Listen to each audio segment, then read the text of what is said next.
Separate fan base create చేసుకున్నారు మీరు. ఈ అరుపులకి ఎక్సైట్ అయ్యి ఒకసారి మాట్లాడితేనే ఏమైంది చూశారు కదా. ఏమైంది, అంతా మంచిగా జరుగుతుంది మనకి. ఈ స్పీచ్లు అచ్చరాలేదు మేడం, వద్దు. సరే, మీకు మా రవితేజ గారి సినిమాల్లో, ఈ 75 సినిమాల్లో మీకు ఇష్టమైన సినిమా ఏది? నాకు రవితేజ గారి సినిమాల్లో వెంకీ బాగా ఇష్టం. వెంకీ, అందుకే వెంకీ అట్లూరి గారు కంటిన్యూ అవుతూ ఉన్నారు, మనకి అర్థమైంది. ఓకే, అండ్ ఈ సినిమాలో మంచి కామెడీ ఉంటుందా?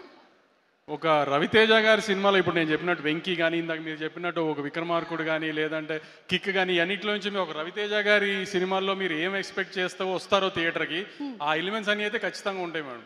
ఓకే, అంటే కంప్లీట్ మనకి సూపర్ ఫైట్స్, డాన్సులు, మీరు చెప్పిన ఎలిమెంట్స్ అన్నీ ఉంటాయి. ఇప్పుడు నేను సూపర్ బంపర్ ఏదో అన్నాను అనుకోండి, మళ్ళీ రేపు వేసుకుంటారు. ఎందుకు ఏమి చెప్పండి, వాళ్ళు థియేటర్లో చూసి బాగుంది అని వాళ్ళే మెసేజ్ చేస్తే బాగుంటుంది కదా. ఈసారి నేనేమన్నా అని తర్వాత వాళ్ళని తిట్టి ఇవన్నీ ఎందుకు, థియేటర్లో చూసి వాళ్ళే చెప్తారులేండి. ఈసారి కొంచెం పాజిటివ్గానే చెప్తారని నాకు నమ్మకంగా ఉంది గట్టిగా. అందుకని నేనేం మాట్లాడలా, వాళ్ళ దగ్గరే విందామని. ఈసారి మీ బదులు నేను చెప్తున్నాను, ఈ సినిమాలో కామెడీ ఉంది, ఫుల్ ఎంటర్టైన్మెంట్ ఉంది, కావాల్సినంత మాస్ ఉంది, డాన్స్ ఉంది, ఫైట్లు ఉన్నాయి.